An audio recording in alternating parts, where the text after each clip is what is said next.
जय हिंद दोस्तों। आज इस वीडियो में हम देखेंगे ग्राम समाज और विकास के क्लास नंबर 10 है। इससे पहले हम क्लास 9 क्लास करा चुके हैं और आज का टॉपिक है लेखपाल का इतिहास। लेखपाल और पटवारी टॉपिक चल रहा है, उसमें भी ये भाग 2 है। लेखपाल का इतिहास को पढ़ेंगे कि लेखपाल से रिलेटेड इतिहास क्या था। ठीक है, अगर आप नए हो चैनल पर तो हमारे चैनल को सब्सक्राइब करें। ठीक है, अब ज़्यादा ना बात करते हुए सीधे टॉपिक पर आ जाते हैं।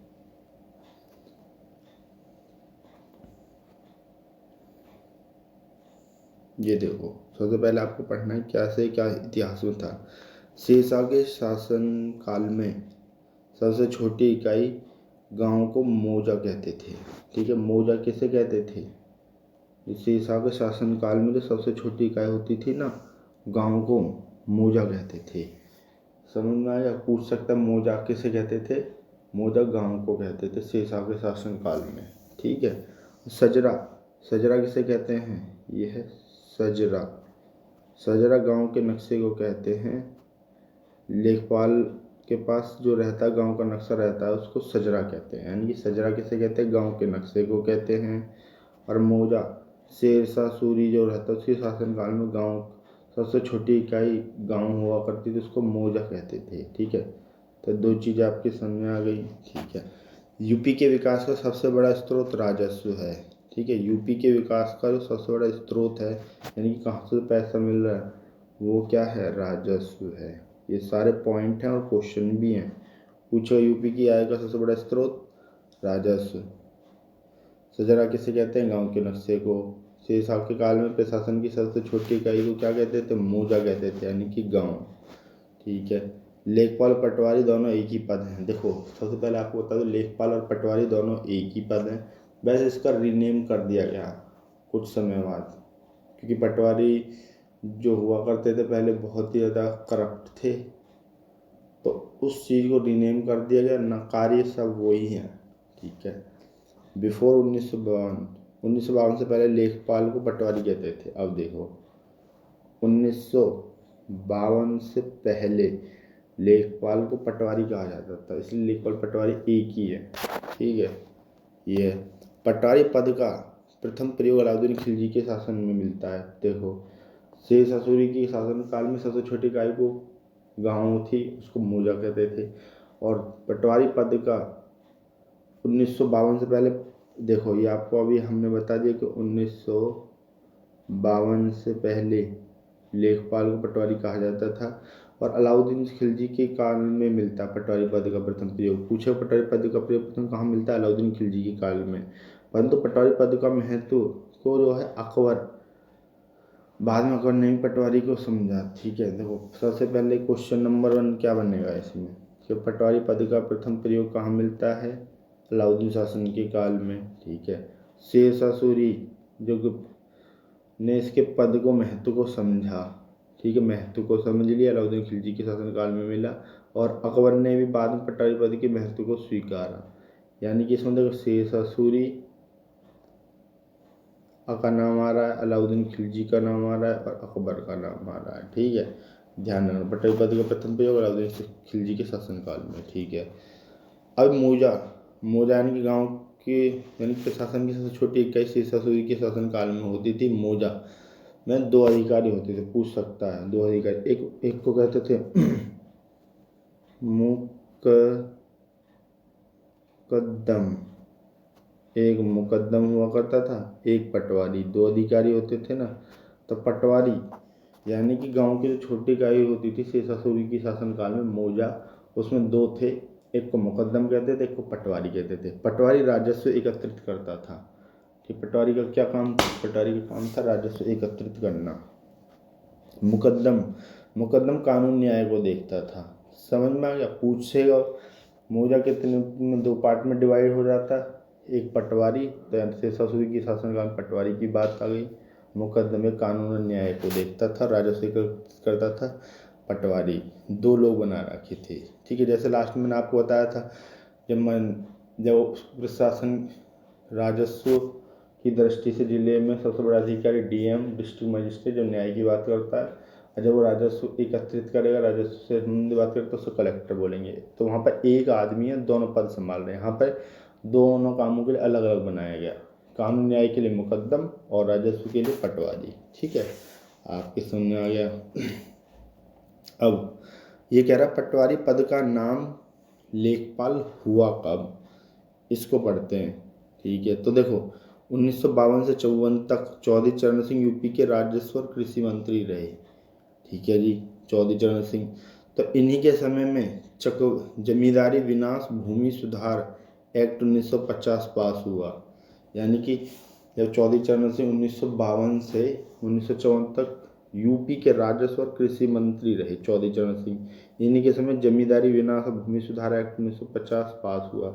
यानी कि जमींदारी विनाश और भूमि सुधार एक्ट 1950 पास हुआ, जमींदारी प्रथा खत्म हो गई, जमींदारी का उन्मूलन हो गया। ठीक है, और 11 जुलाई 1952 को अस्तित्व में ये आ गया जमींदारी विनाश नियम। यूपी में जमींदारी व्यवस्था का अंत हो गया। ठीक है, यानी कि 1952 जमींदारी प्रथा का बिल्कुल समाप्त हो गई। और जमींदारी और पटवारी मिलकर किसानों को शोषण करते थे। जमींदारी व्यवस्था में क्या होता था, एक तरफ जमींदार एक तरफ पटवारी, ये दोनों मिलकर शोषण कर रहे थे। पटवारी की वैल्यू काफ़ी गिर गई थी, करप्ट में हो गई थी। ठीक है जी, आगे पढ़ते हैं।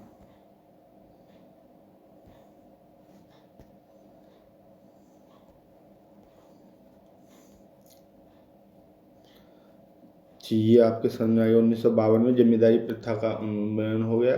और अब आते हैं इस एक्ट के विरोध में। जब ये एक्ट पास हुआ तो 27,000 पटवारियों ने हड़ताल शुरू कर दी।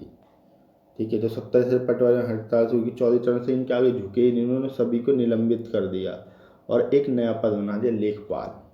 समझ में आ गया? तो आप नया पद बना दिया लेखपाल। लेख का मतलब होता है अकाउंट। जब लेखपाल पद बना, लेखपाल भी दो प्रकार का होता है, आपको ध्यान रखना है, एक राजस्व लेखपाल, एक चकबंदी लेखपाल। तो क्वेश्चन इसमें पूछता है लेखपाल कितने प्रकार का होगा, दो, राजस्व और चकबंदी। तो पूछता है चकबंदी लेखपाल किसके अधीन कार्य करता है। तो ध्यान रखना, चकबंदी आयुक्त के, सॉरी ये, हाँ, तो लेखपाल कितने प्रकार का होता है, दो प्रकार का। एक क्वेश्चन, राजस्व लेखपाल किसके अधीन कार्य करता है, राजस्व परिषद के अधीन कार्य करता है, राजस्व परिषद, या बोल सकते हैं जिलाधिकारी, यह भी आपको बताया था लास्ट क्लास में।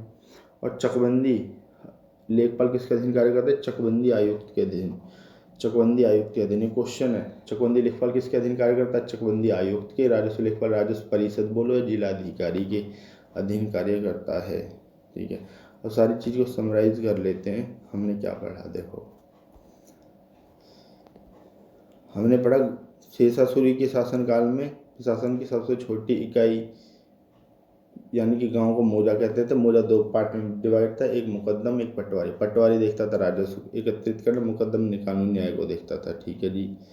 और 1952 से 54 तक चौधरी चरण सिंह राजस्व और कृषि मंत्री रहते हैं यूपी के। जब ये जो जमींदारी प्रथा खत्म हो जाती है और उसी के विरोध में 27,000 पटवारी आंदोलन करते हैं, तो सबको क्या निलंबित कर दिया जाता है, 27,000 पटवारियों को निलंबित कर दिया जाता है। चौधरी चरण सिंह सभी को नया पद बनाते लेखपाल। ठीक है, लेख का मतलब था अकाउंट। लेखपाल दो प्रकार का, राजस्व चकबंदी, चकबंदी लेखपाल चकबंदी आयुक्त के अधीन कार्य करेगा। राजस्व लेखपाल राजस्व परिषद जिलाधिकारी के अधीन कार्य करता है। तो ये सारी चीज़ें हो गई। और पूछे जमींदारी उन्मूलन या जमींदारी का अंत कब हुआ, 1952 में होता है। 1950 कहते हैं उसको, जमींदारी विनाश भूमि सुधार दिन 1950 52 में से चालू हो गया। ठीक है, और 1952 से पहले ये आपको समझ में आई गया है नीचे। और सजरा गांव के नक्शे को कहते हैं मौजा। प्रशासन की छोटी सुई के काल में होती थी तो छोटी सी मौजा कहते थे। और यूपी के विकास का स्रोत राजस्व है। और सबसे पहले देखो अलाउद्दीन खिलजी को, सबसे पहले अलाउद्दीन खिलजी के शासनकाल में मिलता है पटवारी का, हम बात कर रहे हैं पटवारी का। बट शेषासुरी के शासनकाल में जो मौजा में कैटेगराइज करा ना, तो सबसे पहले शेषासुरी ने उसके महत्व को समझा, बाद में अकबर ने भी समझा। तो इस प्रकार की और देखो, ये तो हमने पढ़ लिया लेखपाल किस दो प्रकार का होता है, राजस्व चकबंदी। अब थोड़ा सा ये और रह गया, इसको और पढ़ते हैं। चौधरी चरण सिंह के राजस्व और कृषि मंत्री रहते हुए, जब चौधरी चरण सिंह यूपी के राजस्व और कृषि मंत्री थे, तब यूपी चकबंदी अधिनियम 1953 पास होता है, जो 1954 से लागू हो जाता है। तो जब ये लागू होता है, सबसे पहले मुजफ्फरनगर और सुल्तानपुर जिले में लागू होता है। ये पूछ सकता है क्वेश्चन, ठीक है। जब चौधरी चरण सिंह के रहते ही जब जमींदारी प्रथा का अंत हो गया, ठीक है, आपको पता ही है। जमींदारी विनाश अधिनियम 1950 हुआ, जो 1952 से लागू हो जाता है, जमींदारी प्रथा का अंत हो जाता है। यूपी चकबंदी अधिनियम 1953 पास होता है, जो 1954 से लागू हो जाता है। सबसे पहले मुजफ्फरनगर सुल्तानपुर में, ये क्वेश्चन है। यूपी चकबंदी जो अधिनियम या यूपी चकबंदी एक्ट कब लागू किया गया? 1954 में।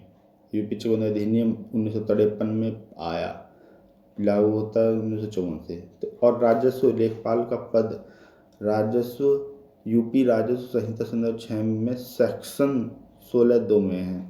और चकबंदी के पद जो है यूपी जोत चकबंदी अधिनियम 1953 में है। पूछ सकता है चकबंदी का पद जो है कहाँ पर है, तो यूपी जोत चकबंदी अधिनियम 1953 में है, जो 1954 से लागू हो जाता है। राजस्व लेखपाल का पद जो है यूपी राजस्व संहिता सन 2006 के सेक्शन 16(2) में है। तो इस प्रकार ये टॉपिक हो जाता ख़त्म।